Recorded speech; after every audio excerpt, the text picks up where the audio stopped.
জাতীয় চিকিৎসক দিবসে অভয়া পেলেন বড় সম্মান। ১ জুলাই জাতীয় চিকিৎসক দিবসে আরজিকর মেডিকেল কলেজ হাসপাতালের ধর্ষিতা ও খুন হওয়া চিকিৎসক ছাত্রীর স্মৃতিরক্ষায় এক অভিনব ও শ্রদ্ধাপূর্ণ পদক্ষেপ করল ইন্ডিয়ান মেডিকেল অ্যাসোসিয়েশনের রাজ্য শাখা।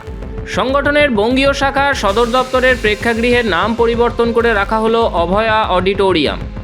আরজিকরের সেই নৃশংস ঘটনার পর চিকিৎসকদের নিরাপত্তা, সম্মান এবং ন্যায় বিচারের দাবিতে যে আন্দোলনের আগুন জ্বলে উঠেছিল তা কেবল রাজ্যের বুকেই সীমাবদ্ধ থাকেনি, বরং দেশ ও দেশের গণ্ডি ছাড়িয়ে আন্তর্জাতিক স্তরে ছড়িয়ে পড়েছিল।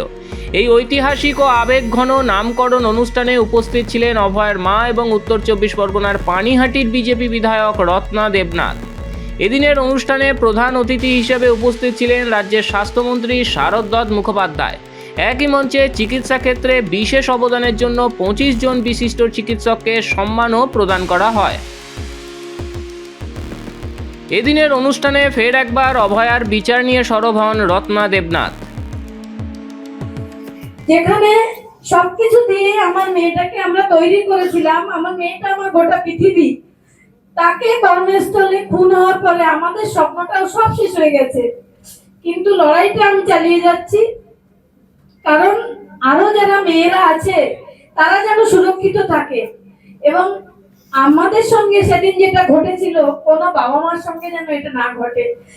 তো এখানে স্বাস্থ্যমন্ত্রী রয়েছেন, তার কাছে আমার বিনীত নিবেদন, ২ বছর প্রায় হতে গেল, আমি একটু আগেই বলেছিলাম ওনাকে ফোনে, ৯ তারিখের আগে যেন অন্তত একটা কিছু হয়, যেন ওই একজন সিভিক ভলেন্টিয়ার সে গিয়ে আমার মেয়েকে খুন করেছে, ধর্ষণ করেছে, এটা যেন সমস্ত বিশ্ববাসীকে বিশ্বাস করতে না হয়।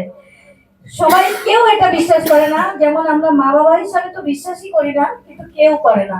কিন্তু সিবিআই এর টিম ঠিক সেই একই ভাবে ২ বছর ধরে সিবিআই যে বিচারকের সামনে ঠিক একটাই কথা বলেন, আর কেউ নেই, এই যে আসল অপরাধী তাকে ধরা হয়েছে, তার ফাঁসি চাই। অভয়ার নামাঙ্কিত এই অডিটোরিয়াম কেবল একটি স্মৃতি রক্ষা নয়, বরং এটি পশ্চিমবঙ্গের সাম্প্রতিক চিকিৎসা ব্যবস্থার এক গভীর প্রতিবাদের প্রতীক।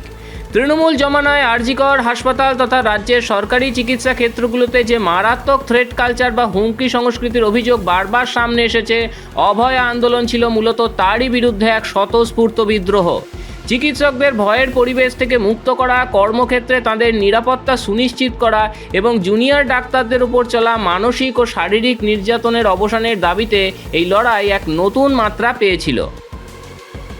অন্যদিকে এই কঠিন সময়ে পাশে দাঁড়িয়ে বিজেপির পক্ষ থেকে অভয়াকে যেভাবে সম্মান প্রদানের উদ্যোগ নেওয়া হয়েছে এবং তার মায়ের উপস্থিতিতে যেভাবে এই অডিটোরিয়ামের নামকরণ করা হলো, তা এই আন্দোলনকে এক অন্য তাৎপর্য প্রদান করলো।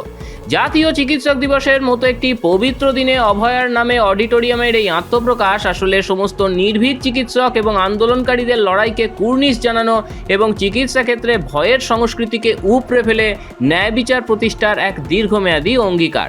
ব্যুরো রিপোর্ট, মাধ্যম।